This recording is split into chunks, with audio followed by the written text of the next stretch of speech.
रुकिए, क्या आपने कभी सोचा है, बुरे लोग सुखी और अच्छे लोग दुखी क्यों दिखाई देते हैं?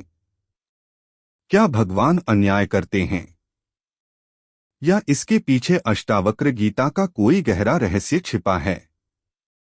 आज का यह रहस्य आपकी सोच बदल सकता है। यह प्रश्न सदियों से लोगों के मन में उठता रहा है, आखिर बुरे लोग सुखी और अच्छे लोग दुखी क्यों दिखाई देते हैं? यदि हम केवल बाहर से देखें तो कई बार लगता है कि जो छलकपट करता है वह धन, सम्मान और ऐश्वर्य में जी रहा है। वहीं ईमानदार और अच्छे लोग संघर्ष करते दिखाई देते हैं। लेकिन अष्टावक्र गीता हमें इस प्रश्न को एक अलग दृष्टि से देखने की प्रेरणा देती है। महर्षि अष्टावक्र राजा जनक से कहते हैं कि मनुष्य का वास्तविक स्वरूप शरीर या संपत्ति नहीं बल्कि चेतना है। इसलिए केवल बाहरी सफलता देखकर किसी के वास्तविक सुख या दुख का निर्णय नहीं किया जा सकता।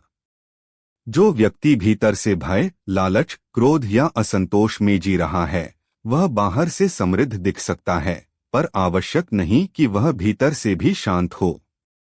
दूसरी ओर कोई व्यक्ति कठिन परिस्थितियों में रहते हुए भी संतुलित, संतुष्ट और शांत हो सकता है। अष्टावक्र गीता का एक मुख्य संदेश है कि सच्चा सुख मन की शांति में है, केवल बाहरी उपलब्धियों में नहीं। इसका अर्थ यह नहीं कि अच्छे लोगों को जीवन में कभी कठिनाइयां नहीं आएंगी या बुरे लोगों को कभी सफलता नहीं मिलेगी। जीवन में परिस्थितियां अनेक कारणों से बनती हैं और अष्टावक्र गीता का केंद्र बिंदु उन कारणों की गणना नहीं बल्कि हमारी आंतरिक स्वतंत्रता है। महर्षि अष्टावक्र हमें यह सिखाते हैं कि यदि हमारा सुख केवल धन, पद या प्रशंसा पर निर्भर है तो वह सुख अस्थायी होगा। लेकिन यदि हमारा मन स्थिर है तो कठिन समय में भी भीतर की शांति बनी रह सकती है। इसलिए जब भी आपको लगे कि कोई गलत व्यक्ति बहुत सुखी है तो केवल उसके बाहरी जीवन को देखकर निष्कर्ष न निकालिए। हम किसी के मन की वास्तविक स्थिति नहीं जानते। और यदि आप स्वयं अच्छे मार्ग पर चल रहे हैं तो केवल तत्काल मिलने वाले परिणामों से निराश मत होइए। अपने चरित्र, सत्य और विवेक को बनाए रखना भी अपने आप में एक बड़ी उपलब्धि है। अष्टावक्र गीता का सार यही है।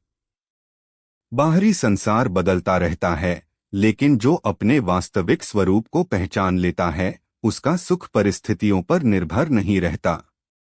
इसीलिए सच्चा सुख वस्तुओं में नहीं बल्कि जागरूकता, संतोष और आत्मज्ञान में खोजने की बात कही जाती है। ओम शांतिः शांतिः शांतिः।